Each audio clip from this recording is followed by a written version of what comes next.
Welcome back to Let's Play Dragon Age Inquisition. I'm Subponicket Poster, and today we are going to do Hissing Wastes. Hissing Wastes thing is that there are these dwarven ruins on the surface, and we have to go in and explore them and find out what the Venatori and Red Templars are looking for. That particular ping is a little confusing. It looks like it's right there in that box, but it's actually upstairs and outside. There's some Venatori down here. This particular ruin or tomb or whatever you want to call it doesn't have the stuff that the other ones do. It's just here, I guess, to show you what you're looking for. Let me get some fire up in here.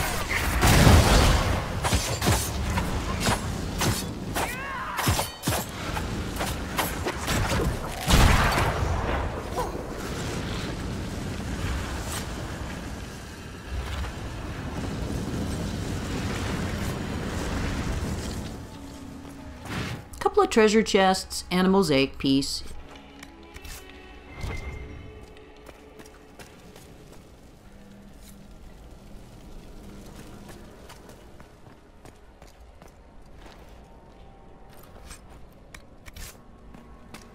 Volcanic aurum. This is a tier 3 material. It's pretty decent.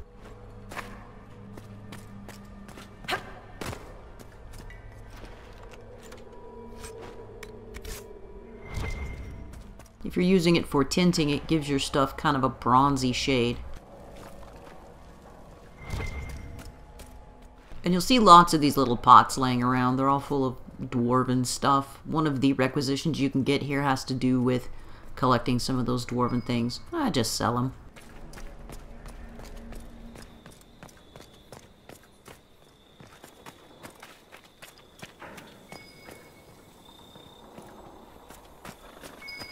Here's what we're looking for.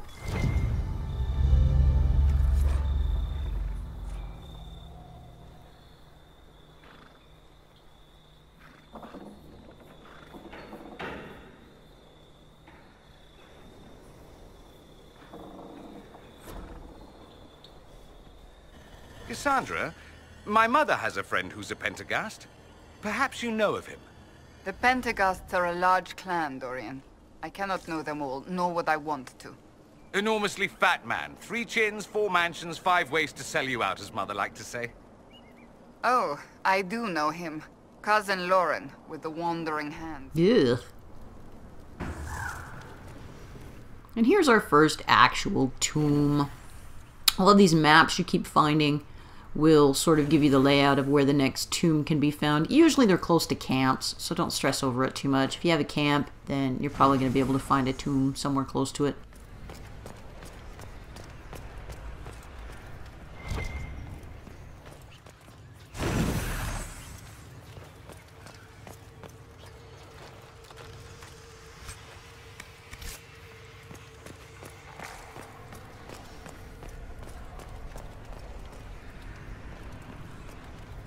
There's a dead spider down here that we didn't kill.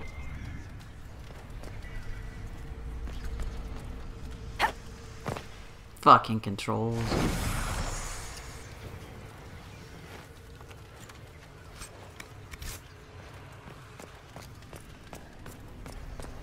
Alright, so the gimmick here is that you'll go into one of these tombs and there will be a story written on these tablets and you have to light them up in the correct order.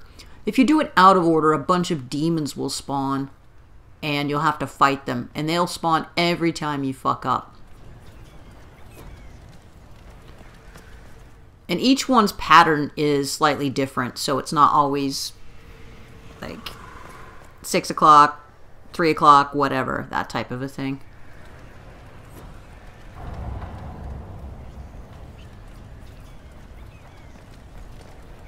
And here's what happens if you do it the wrong way.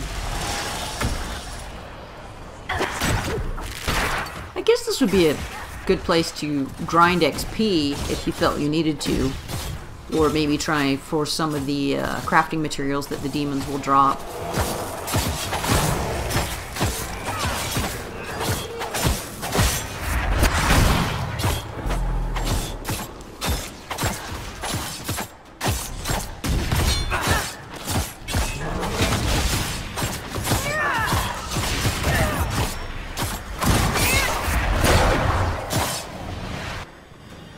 that wasn't the right solution. Well, no shit. Oh, thank you, Sarah.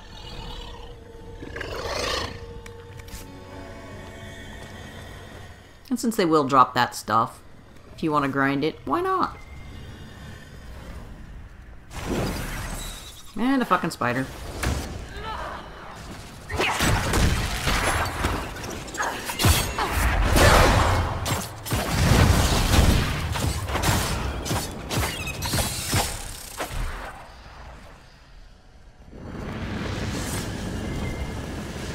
There's my torch.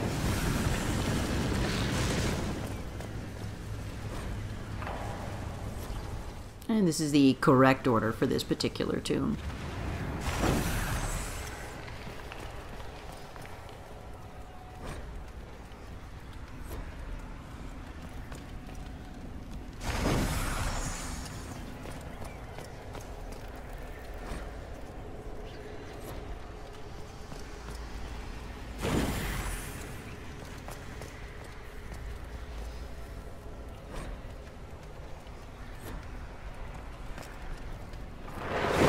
Once you do all 4 of the story pieces, it will open up a door at the back. And there's some pretty good stuff in these things. What we're actually searching for are pieces of a key. But the other stuff in these treasure chests, pretty good. Schematics, some superb rings. The Dwarven banner is for your Inquisition banner. To complete it.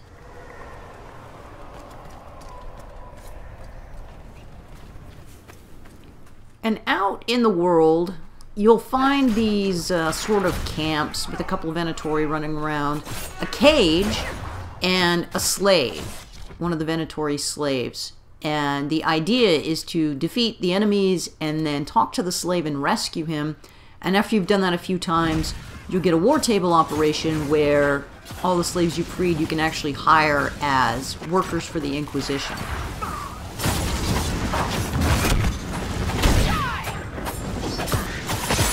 Now this fight did not go as planned. We only had a couple of Venatori here, which was no big deal. But I guess we inadvertently, I don't know if it was them or us, but these fucking Bronto got aggroed, which are basically like big rhinoceroses. If you remember the bog fishers from Fallowmire, they're like that on fucking steroids. Oh, excuse me, these are Gurn. The Brontos are in another area, but it's the same concept. The only upside is that the Gurn are also kind of beating up on this guy.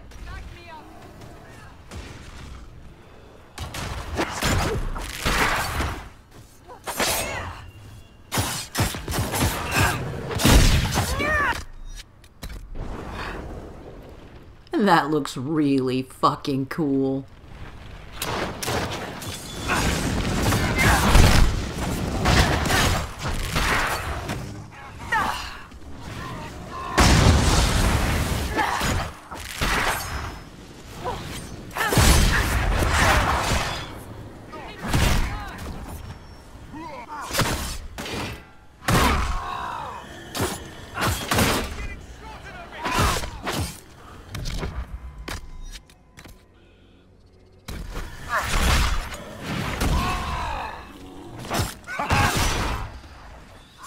Yeah, this fight just did not go as planned at all.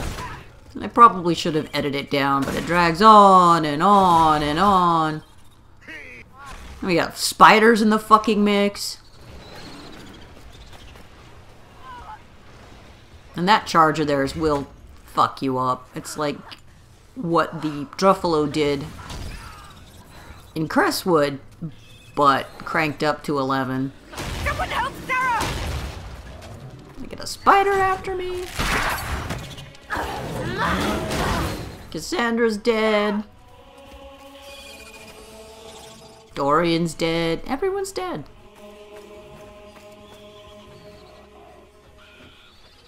Luckily, Cass went down outside their aggro range so I could get her up. She goes right back into it.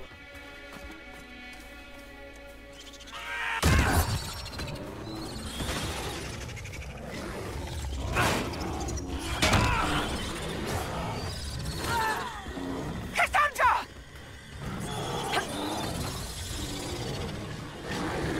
Gurn ass in my way.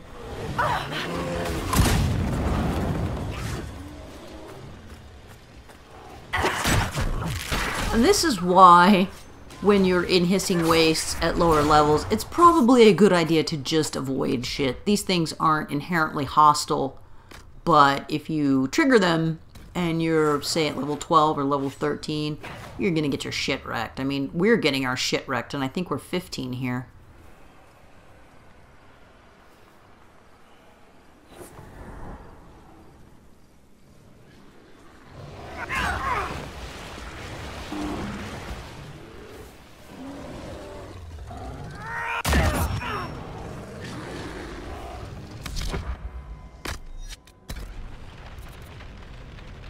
Get a little assistance.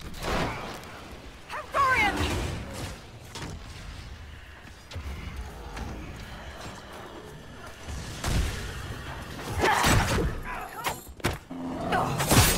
Because these guys have a full guard bar, it's basically like they have double health, because you have to chew through the guard bar before you can get to their health bar. And so they're just huge bags of HP. A genuine pain in the ass. Bees.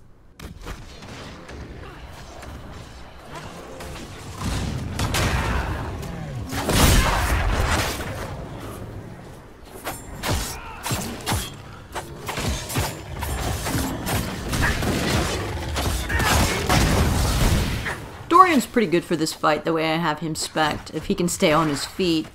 His necromancer tree has panic, so you can lock down enemies by panicking them. They won't attack, they'll just sort of sit there and flail around.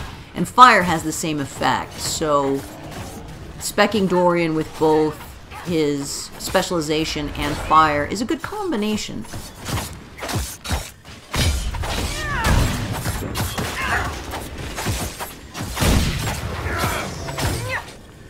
Fucking finally!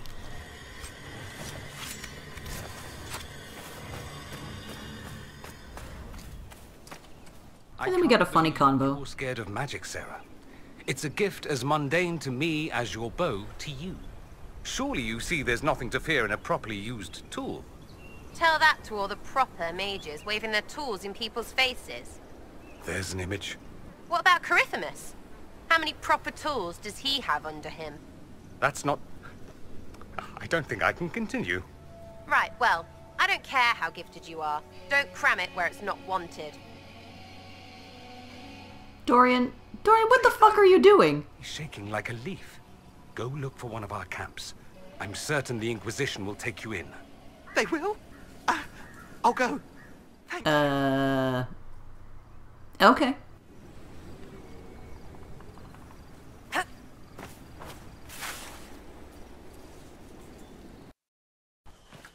And here we are with our second tomb.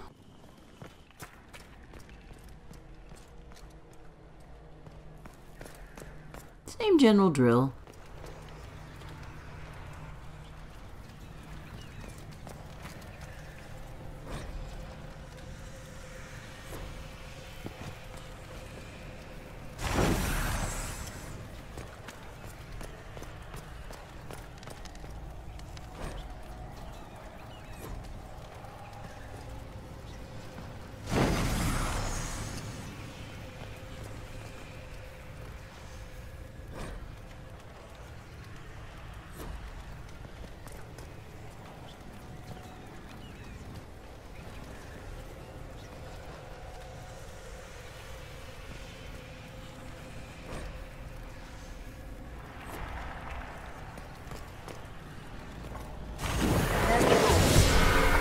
That for a people with no mages, dwarves use an awful lot of magic.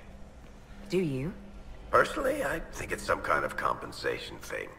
We can't spit lightning or freeze anyone's ass off, so here, have a rune that sets your sword on fire. Varric's got some really good dialogue if you bring him along to this. Surprisingly, so does Bull.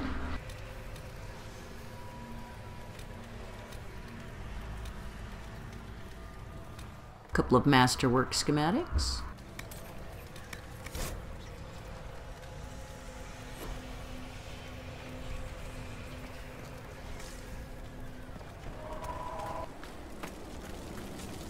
And this looks like where there should be an entrance to another tomb, and we read this paper, and apparently there was a cave-in.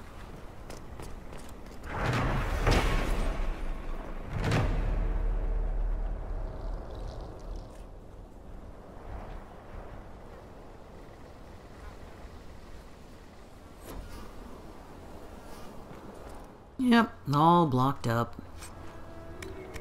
So we can only enter it by going to the top of the mountain, and this is quite the slog. I cut out like 3/4 of it.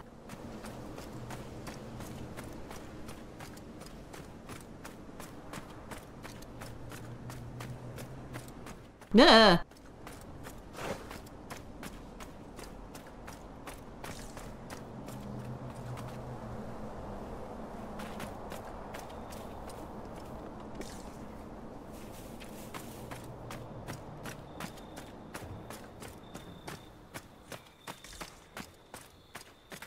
But it's a nice view.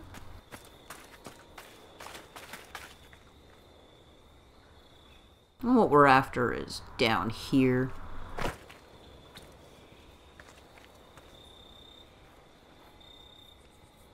There's an ocularum over there on that platform that's sort of overlooking the valley.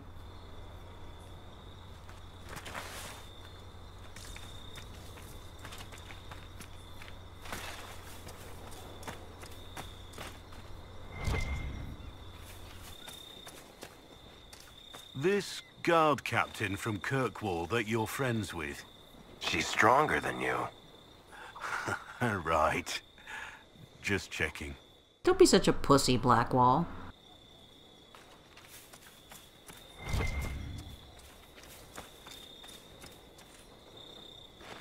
Deathroot could be found in a lot of the desert areas, but that Vandal aria is only found here in the Hissing Waste.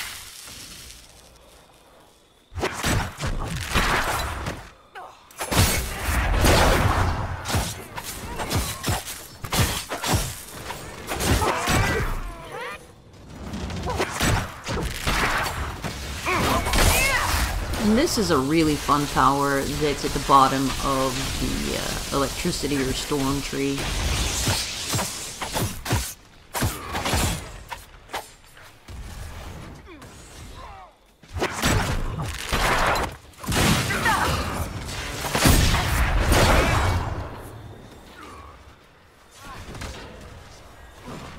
On this playthrough, I've got Dorian in the fire tree, Vivian in the electricity tree, and Solus in the winter tree, just to kind of break it up.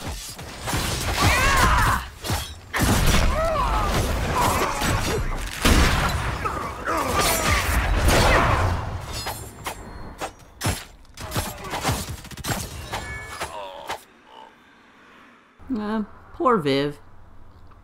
Had to get her up because there's a couple of guys hiding over here that didn't aggro.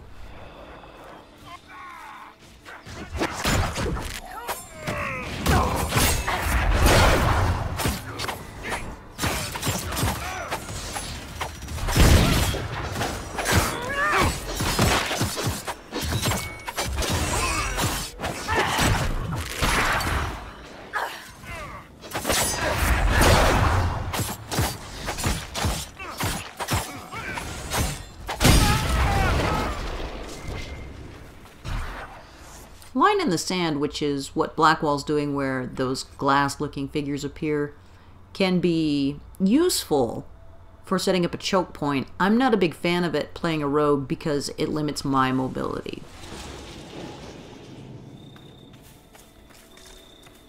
No, not that one, dipshit. Over here.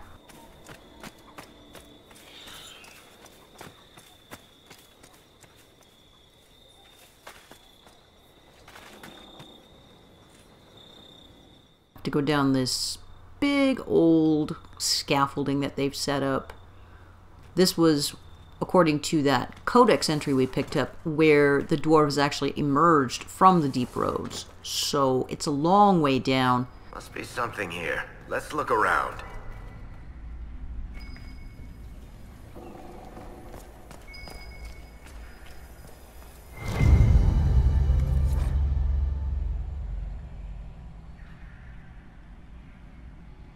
And in Dragon Age, the dwarves sort of worship what they call paragons. These are dwarves who have done something that greatly benefited the dwarven race. In Origins, there was actually a living paragon, or two, that you could interact with. So they build statues to them and sing their praises, so on and so forth.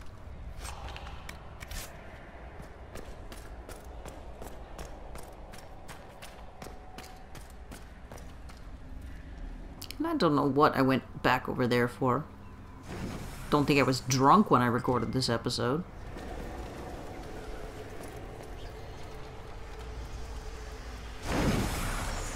You're not required to light all of these braziers to make the Veilfire puzzle work. I just do it because they have a tendency to be dark in here. And if it's your first time going through, it can be helpful to know where you've been.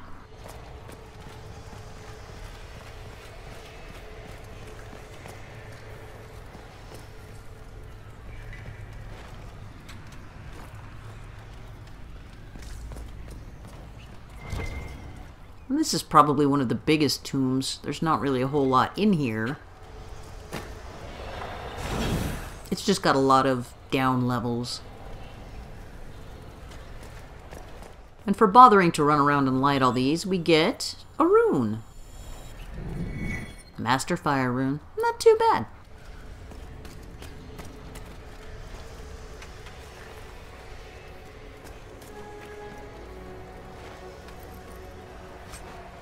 And of course, all the loot. The Valokas Eva is a Kunari broadsword, and it's pretty cool looking, although it's not specifically great damage-wise.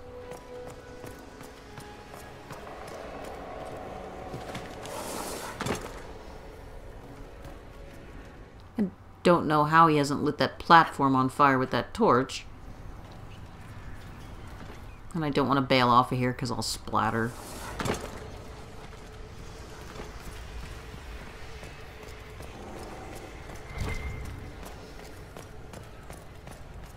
There are also 2 mosaic pieces in this particular tomb, I guess because it's so large.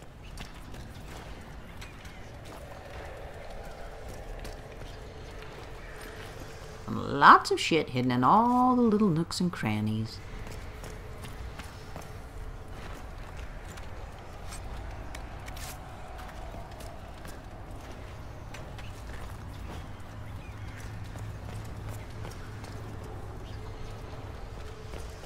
Finally get to our puzzle.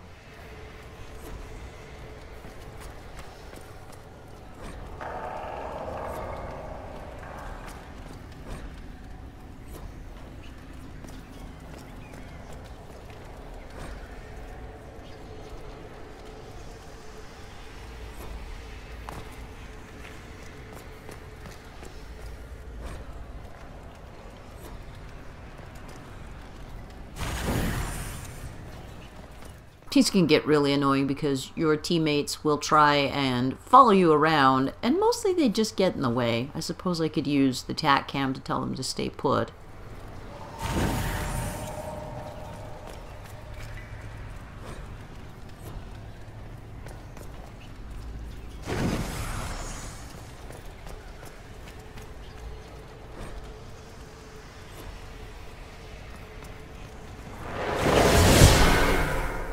You've been reading the inscriptions. These dwarves built a colony on the surface. On purpose. That's practically unheard of in recorded history. Exactly. Real dwarves don't like the surface. Real dwarves say leaving the stone is death. Whoever built this didn't give 2 tin shits about tradition.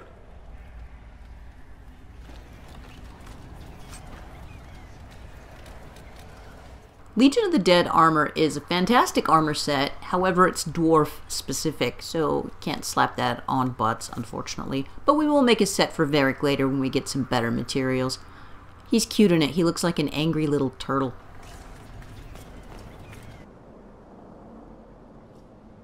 And it's a pretty view. One cool thing about Hissing Wastes is that they do the draw distances very well, and you can see far off campfires like that, but way, way off in the distance. And they're pretty clear. Walk up to them and it's some kind of camp or a torch or something. It's never just randomly there and then not when you get close.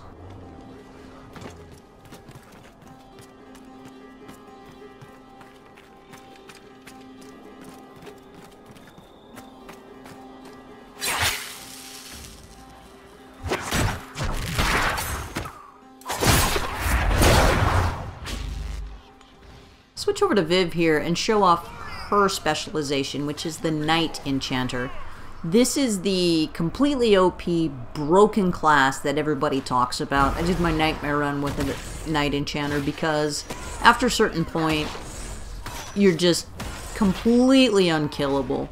Viv isn't quite at that point yet. There's an upgrade we'll have to take in her tree where you generate barrier every time you hit an enemy, and so you're just wailing away on him, continually generating barrier, and at that point you're pretty hard to kill. Plus, if you give her a guard on hit staff, every time she smacks with that thing she'll also get guard. So game broken.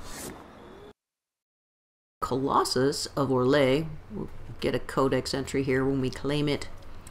The emperor prior to the current ruler of Orlais, which is Empress Celine, wasn't very good looking, and it was tradition for the emperors and empresses to build monuments to themselves. So basically he made it as impractical as possible, wanted it carved out in the desert, and after he died, oddly enough, Empress Celine never wanted it imported back in.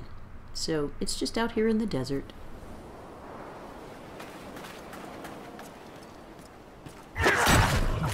Maybe a couple of spiders down here. Generally. One less to worry about. And sometimes some other enemies too.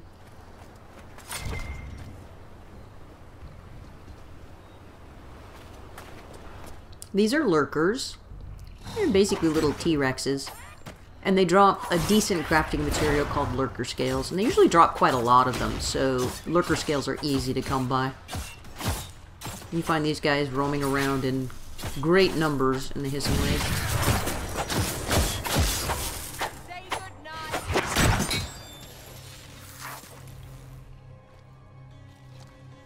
This one only dropped 2, but you can sometimes have them drop as many as 10.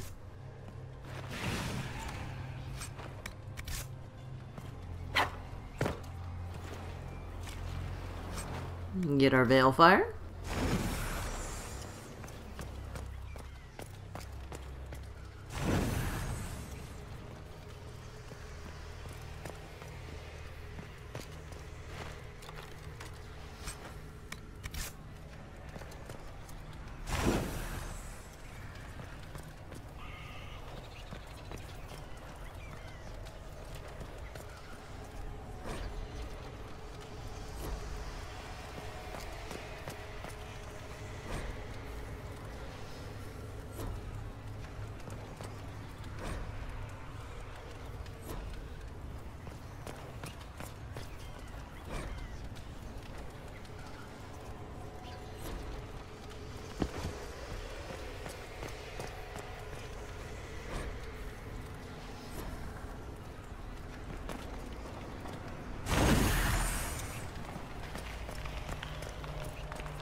Not that one.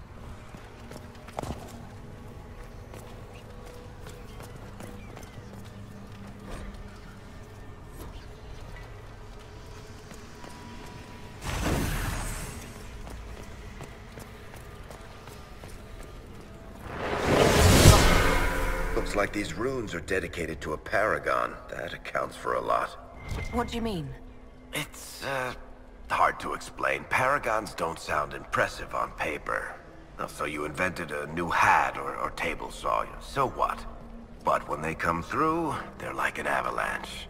Dwarves wait entire generations for... You know what? Let's find that last tomb. This place is making me think too much about dwarf stuff.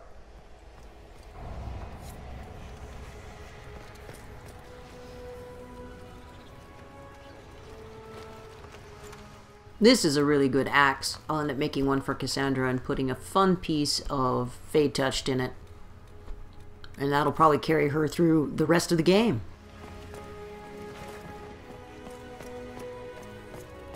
And this last tomb is the only one that's outdoors.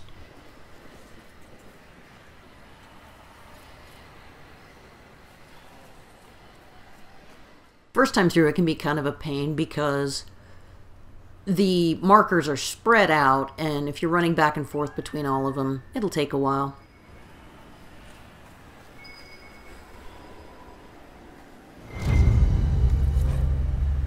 And a bottle of booze.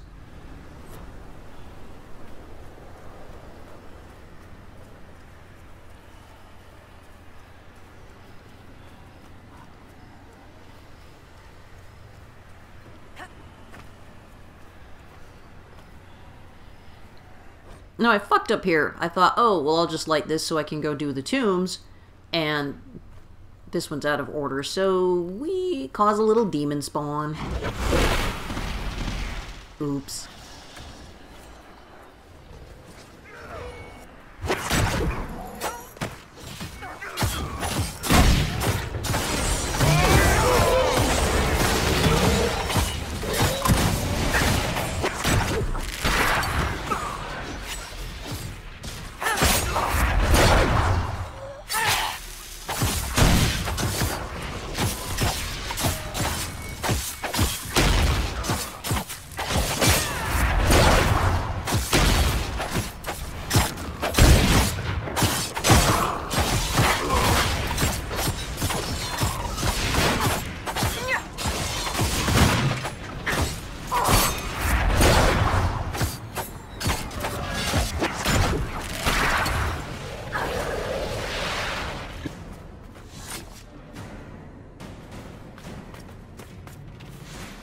Do this the correct way.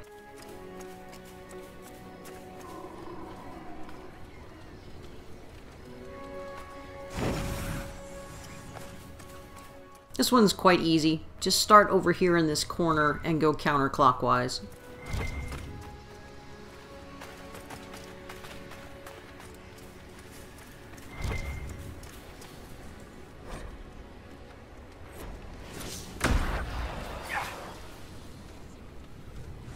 I was like, where's the goddamn thing? One little stray demon still running around. I don't even bother.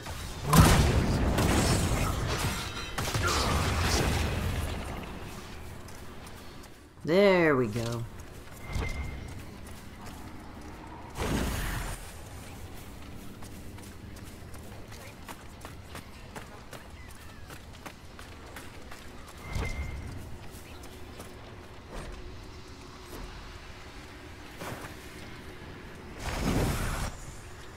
The story we get pieced together is that there was the big war down in the Deep Roads because of what Firel made, so he took his clan and his sons and headed up to the surface, and after Firel died, his sons, being dwarven and sort of given to dwarven politics, decided to scrap with each other, and that is presumably how the entire tide got destroyed, was the brothers fighting.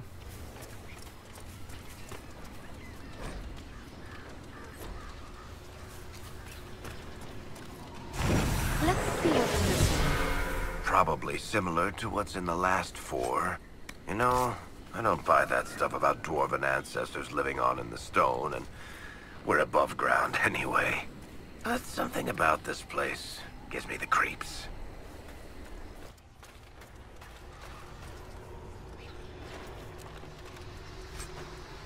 And this is a fantastic schematic for us.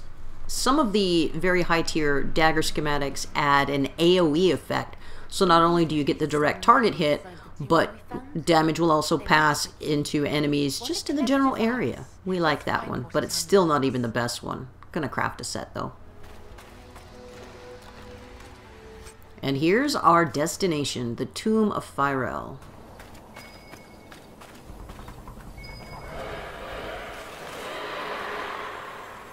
What is that? That has to be With a little added surprise.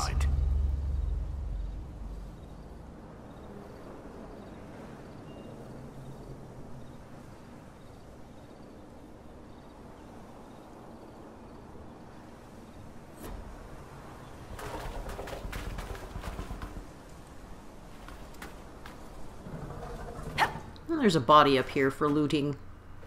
Kind of sneaky. Doesn't really have shit, but there you go.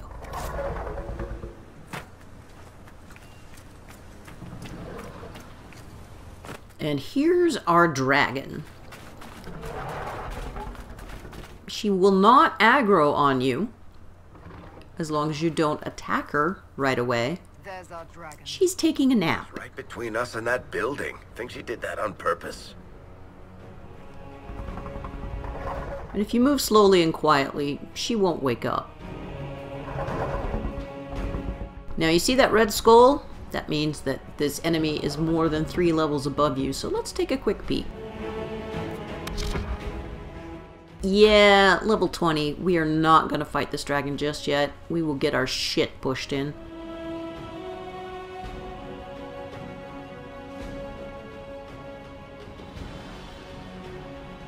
We'll just mosey on our way.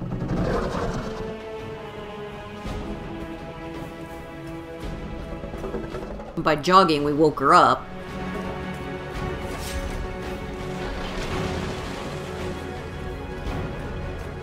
But we don't engage.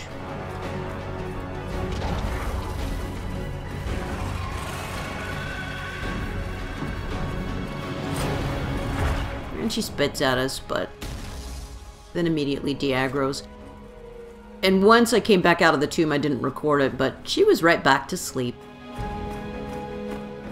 So if you leave her alone, she'll leave you alone. Nothing up here. There's no puzzle here, just grab what you've earned.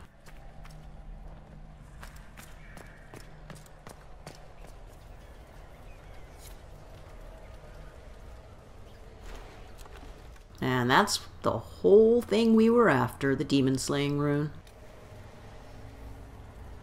That dagger's okay, but we can craft something better with that latest schematic. I've never seen a rune like this before. Is this what the Venatori were after? Ah, you're holding the legacy of a paragon. Empires used to kill for them. Heck, they still do. Whatever it does, it's probably ancient and invaluable, so try not to drop it in the sand. I thought you weren't interested in dwarven history. If you want an encyclopedia entry, it may as well be from someone charming. And that's gonna do it for this episode of Let's Play Dragon Age Inquisition. I'm Subponicate Poster. Join me again next time.